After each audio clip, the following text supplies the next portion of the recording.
How fast can a child learn a musical instrument compared to an adult? How fast can they learn a second or third language? They learn fast, right? Because why? How many people you hear a song and it'll take you back to when you were a child? Raise your hand. How many people it's not a song, but maybe it's a fragrance or a food that will take you back decades? Because information combined with emotion became a long-term memory, right? Because we're not logical, we're what? We don't do things logically all the time. We do things what? Emotionally, right? Because we're not logical, we're biological. Everyone wants to write this down. All learning is state dependent. That the emotional state that you feel when you're learning something gets anchored to the learning. Does that make sense? By the way, what was the state that you felt back in school? Bored, and the other half of the class is like confused, right? Now, on a scale of 0 to 10, what's boredom? 0. Anything times 0 becomes what? 0, and that's why a lot of people don't remember what they learned. It's the emotional state. Does that make sense? We said that children are the fastest learners, right? That they have this curiosity and they play all the time. Now, it's been shown in science, the research, by playing more actually creates neurogenesis and neuroplasticity. Like Einstein didn't have a bigger brain than anyone here, but in certain areas of his brain, he had highly connectedness. He did these thought experiments where he would put himself in these brainwave states, specifically theta state. That's the state that you're in when you shower. That's the theta state. That's a relaxed state of creativity. You're inspired, you come up with new ideas, new things come out of you, right? And so he had more connections in certain areas. And so you could promote that by playing more. We live in an age where it's not your muscle power, it's more your mind power. The faster you can learn, certainly the faster you can earn, but not just financially, in all the areas of your life. I remember recently, I got to introduce two of my modern day superheroes. It was Stan Lee. And we're going to dinner. I remember asking Stan, I was like, I have to know, you've created all these incredible superheroes. Who's your favorite? And he looks at me without a blink. He's like, Iron Man. And then he's like, Jim, who's your favorite superhero? I was like, Spider-Man. And without a pause, he says, with great power comes... The opposite is also true. With great responsibility comes great power. When you take responsibility for something, you have great power to what? To change things, to transform things, to make things better. You want to build a physical muscle, you give it what? Nutrition. Same thing with your mental muscles.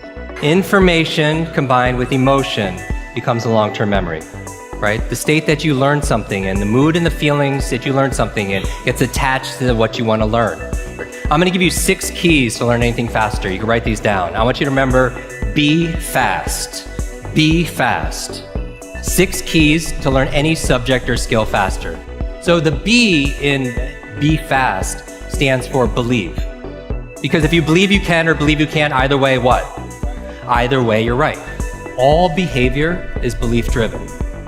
How many people here talking about memory? Because memory, forgetting is a state. A lot of people say, oh, I have a bad memory, right? They always think I have memory, or I have focus, or I don't have focus, or I have creativity, I don't have creativity. I want you to scrap that. Creativity is not something you have, it's something you do. Memory is not something you have, it's something you do.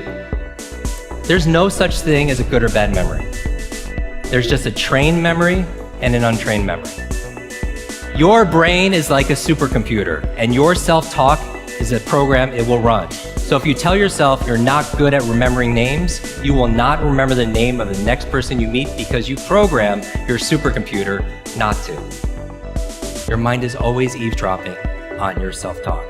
And so the challenge here is this: too much information, too little time. The amount of information is doubling at dizzying speed, but how we learn it, how we remember it, has that changed at all? Your brain cycles through different brain waves. Beta is when you're most awake, delta is when you're asleep, theta is right above delta. That's the state of creativity we talked about. In between theta and beta, when you're most awake, is a state called alpha. Right? It's a state you go in when you meditate. States you go into when you do deep breathing. State you're also in when you watch television. The alpha state is a great state to learn in though. So how do you keep your brain active? So smart devices could be extremely convenient. Actually, I'll give you a third villain: digital dementia. This is the idea that we're outsourcing our brains to our smart devices. We're so reliant on our smartphones that our smartphones are making us stupid. It's convenient. I don't want to memorize 500 phone numbers, but we've lost the ability to memorize one. There is no learning without remembering. So B is believe. Believe you can, believe you can. Now the E, I'm gonna go through these really fast, is exercise. Exercise. And what I mean by this is I mean physical exercise. Because your brain, the primary function of your brain is to control your movement. As your body moves, your brain grooves. If you want to learn any subject or skill faster, the F is to forget. Forget. A lot of people don't learn faster because they feel like they know it already, right? So you want to forget about anything else than what you're learning here, temporarily. The A in fast stands for active. You take notes, you ask questions, you participate in it. The S in fast stands for state, that all learning is state dependent. All learning is state dependent. I never want to learn in a bored state, right? Most people, like when they read, they're in a bored state. People wonder why they don't remember what they read. So control your state. Finally, the T in fast and B fast stands for teach. You learn with the intention of teaching it to somebody else. If you had to teach this to somebody when you got back home, your team, your family, your friends, would you learn it differently, right? So you learn with the intention of teaching to somebody else. Because when you teach something, you get to learn it twice. Let me close with this.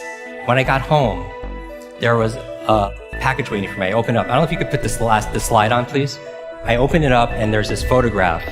There's a photograph of me and the entire cast of X-Men. And even better than Halle Berry and Jennifer Lawrence, everything that's on there, was the note from the chairman. It said this: Jim, thank you so much for sharing your superpowers with all of us. I know you've been looking for your superhero school since you were a kid. Here's your class photo. So my question for you is this: if you could go back to that child inside of you, that younger self, and right now tell them something that they need to hear, what would that be?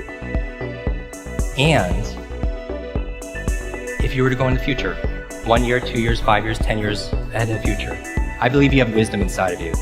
I believe you have greatness inside of you.